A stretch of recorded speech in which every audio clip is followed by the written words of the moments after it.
Man, Rooster, it's got to be 5 o'clock somewhere. But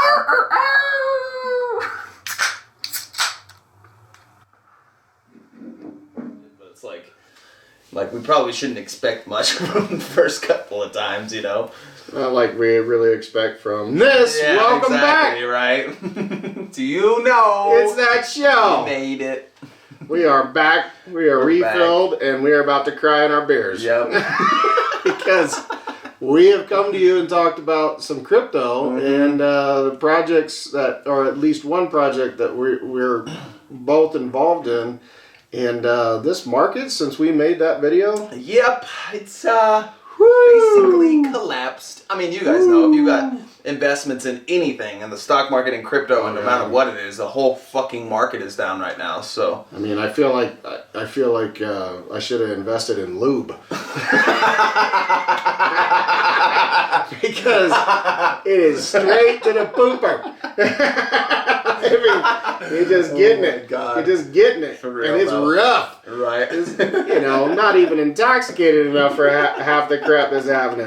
At least buy me a fucking cigarette, take me to the gas station. God damn. I mean, give me some forewarning. Gee, we need Christmas. God, that was funny. But, yeah, I mean, we're on track to make our initial investment back before the whole thing collapses, which is really all that matters. You know, that's the whole reason why you experiment with different things and diversify your money into, like, different projects and all kinds of shit. But, yeah, everything is on a fucking downtrend right now, so. I mean, I don't know how anybody...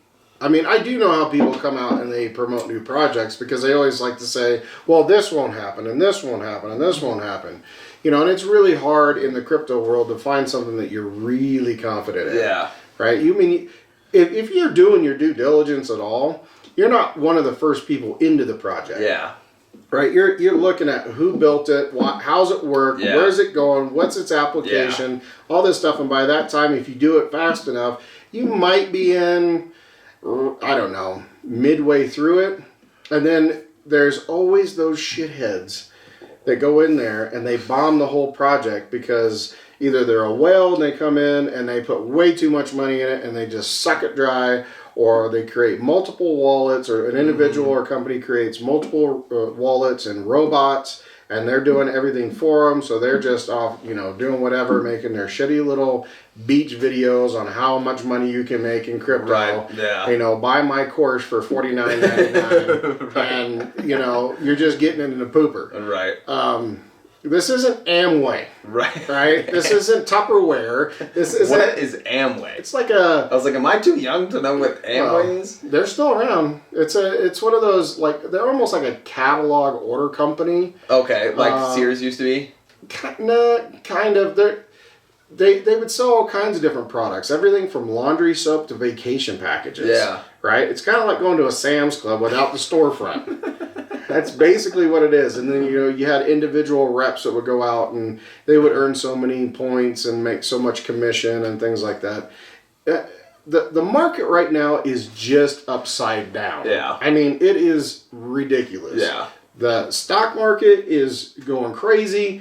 My personal investments in that are just like, they don't know if they're going up, down, sideways, if the lights are on. Or they don't know what's happening. And then my crypto market is like,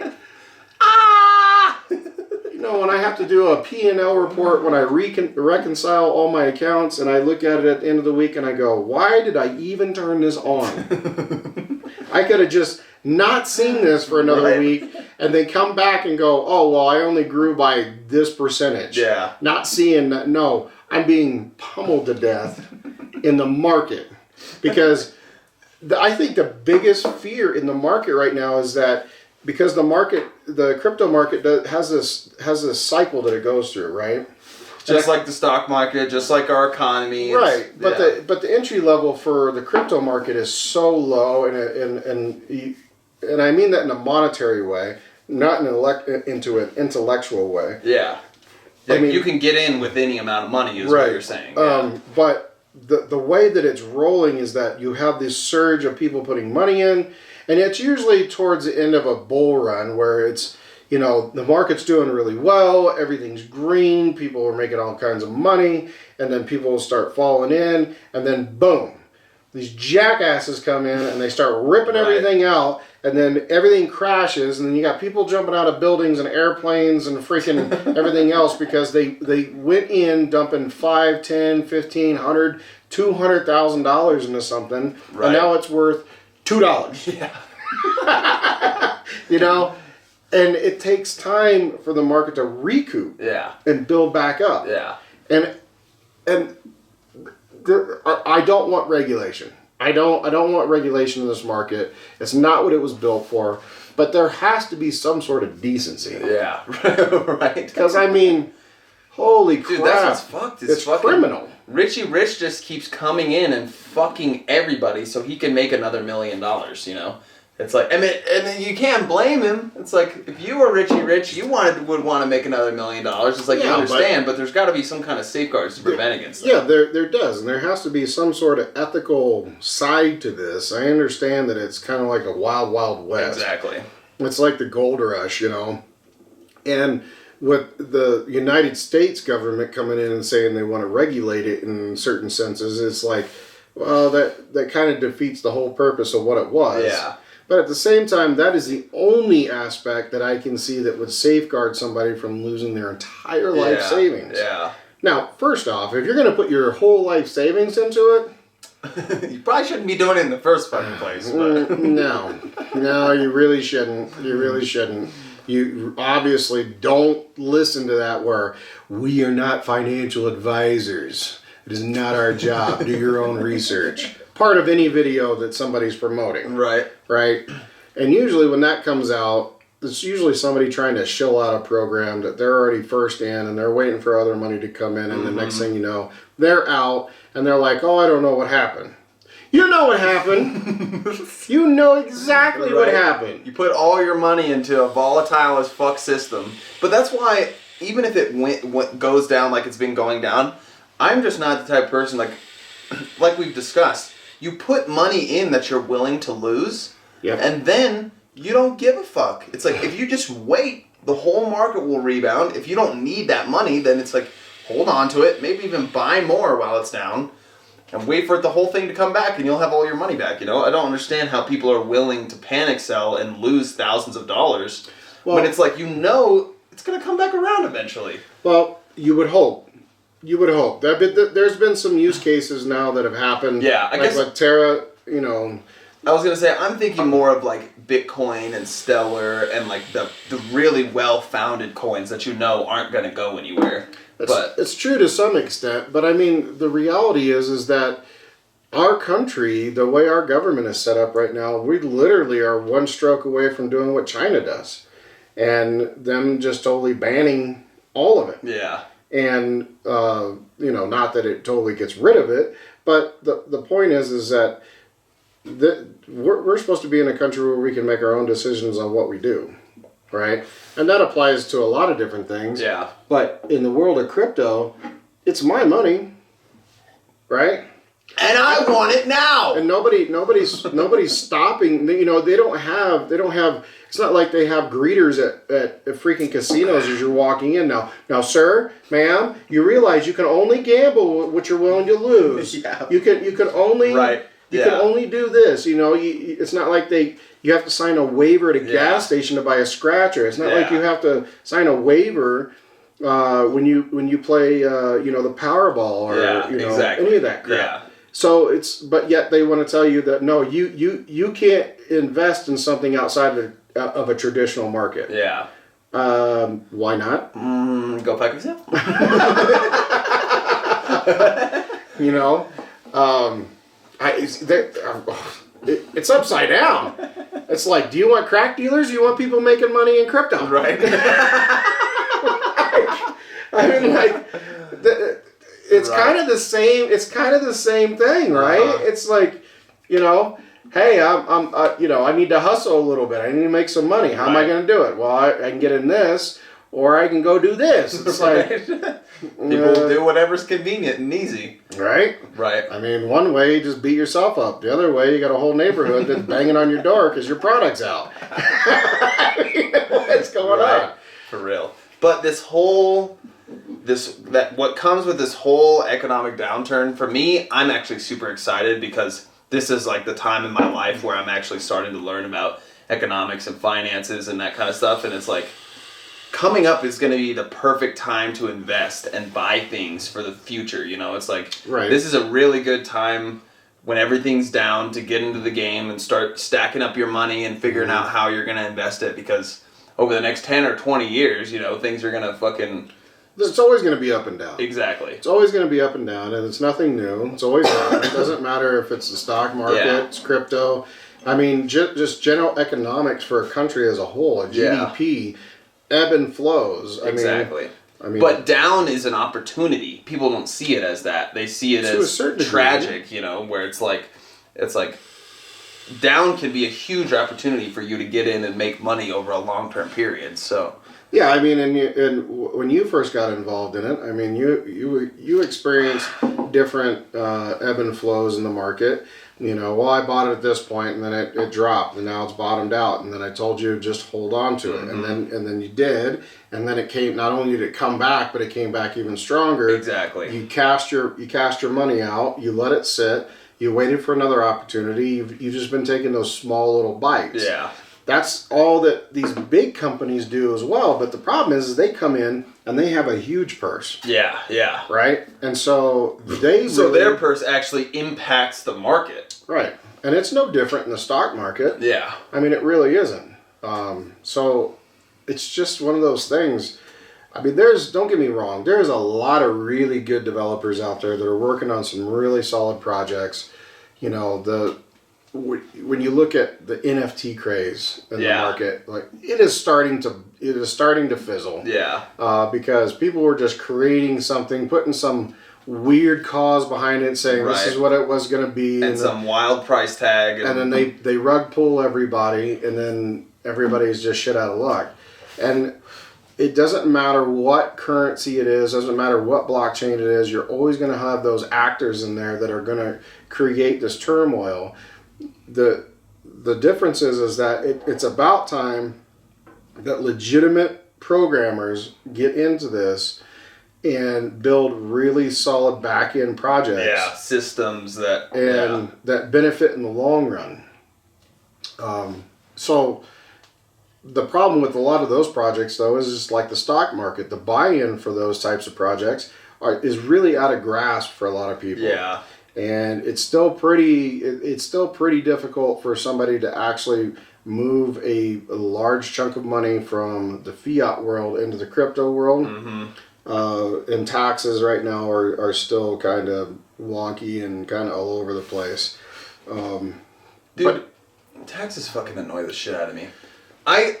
What's fucked is, not to go off on a whole nother tangent, I agree paying a percentage of your income for good roads, good schools, safe communities, like that should be a standard. It's like everybody should pay fucking taxes. But like my parents having to pay 46% of what they make in taxes absolutely blows my fucking mind how they can even fucking do that. Right.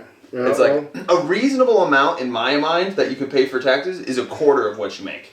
You put a quarter of what you make back into the society that helps you thrive. It's like, that makes a tons of sense to me. But half of what you make, every fucking transaction, you buy something at any store, you're paying tax on it. It's like, it drives me fucking crazy. It goes back to the origination of the country. I mean, you're dealing with, I already paid my taxes on my tea. Right. But that was their whole thing. When they got away from Britain, they were like, fuck these taxes, fuck an overpowering government that's going to take us.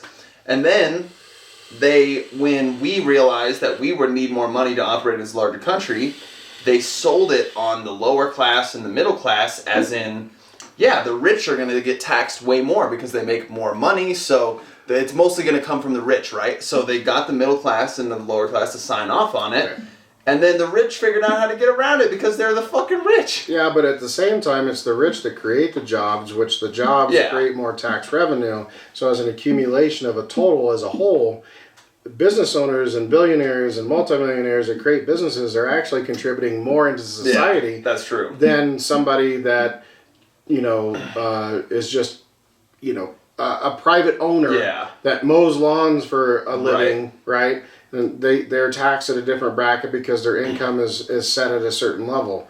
And that's the biggest conversation piece that's lost in all that is that, yes, you look at a billionaire and you go, well, they don't pay their fair share in taxes. Well, that's not true. Because they do other things for... Look how many, I mean, our favorite person to talk about, Mr. Musk. Mr. Mustard. Mollusk. Musk. Elon. Look how many businesses he's created. Oh, jobs Yeah, but think about all the jobs, all the different opportunities that he's created, right? And it's not just him paying his taxes. He's created all these jobs, and those jobs pay taxes. Yeah. Right? Exactly. And all that is not accounted for. Yeah. And that's what's crazy is that you're looking at one person. Yeah. You're not looking at the whole picture. Of the network of things that they have produced and that actually benefit our economy. Right. That's probably true. And when you take that away and now you're saying that no, you have a system that's just targeting those individuals that create opportunity. Now you're talking about shutting opportunity down. Yeah. And that's the dangerous thing. Right. And now you're talking about becoming self-reliant on a government that said, no, they would take care of you. Yeah. That's not what this government was founded for. Yeah. This government was founded specifically to honor the states and their rules and laws and to provide a militia to protect the country as a whole. Yeah. A military. That's it. Yeah. The only thing that they wanted to actually delegate to all the other states in the actual founding documents was that make sure that the states are somewhat in conjunction with one another, and you weren't creating a separatist state. Okay? That's what's happening now. Right? Like you AKA the plot of Star Wars, the prequels. you don't want that. You want to make sure that everybody is kind of copacetic, everybody's friendly. Right? But no, our government decided we needed to have all these infrastructure programs, right? Think about the spending and oversight, right, in these different divisions of the government. Just so that somebody can tell you, yeah, you can go ahead and build that bridge. Right. You can go ahead and build that road. Yeah. You're not going to impact anything. Oh, no. Just make sure that that drinking water needs to be safe. You don't think that people on a local level can do that for themselves? Yeah, right. Yeah. I mean, in our community, it's an everyday conversation like, am I going to have a glass of drinking water tomorrow? There's a lot of things being built around here. I don't know if I can water my grass. What are you talking about? There's bigger issues than watering your grass. Yeah, right. And if anything should be seen as public safety right now, because for the last couple of years we've seen nothing but defund the police. Yeah, right. But we've had incidents in the last couple of weeks that show that there needs to be more priority on our young children. God, bro. And we are we even going to start talking about that shit? No, but we need to talk about that. That shit is terrible, dude. It is terrible. It's but fucking horrible. The thing is like, what do we do to protect our children? Yeah. That's important. Yeah. And funny how the big government, is saying, well, we've got a solution, but that shouldn't be the priority. It should be the local government that's dictating on how they're protecting their citizens. Right, exactly. Instead, it's like that was the whole reason our country was founded in the way it was, like you were just describing, was for local governments to manage these issues and not put everything off on the federal government, which we've continued to fucking do. Right. So. Right. But anyways, I'm low on beer. But leave your comments down below. Yes. Like, share, subscribe. Leave those comments, please. Yep. I know we struck a nerve at the end, but we'll cool it down in the next segment. That's what I was like, are we even going to fucking talk about this, bro? We need to pump the brakes real quick. For real, though. We're gonna strike a nerve bad. Right. We'll be back. That does it for today's video, guys. Thanks for watching. Be sure to leave a like and subscribe to, that show.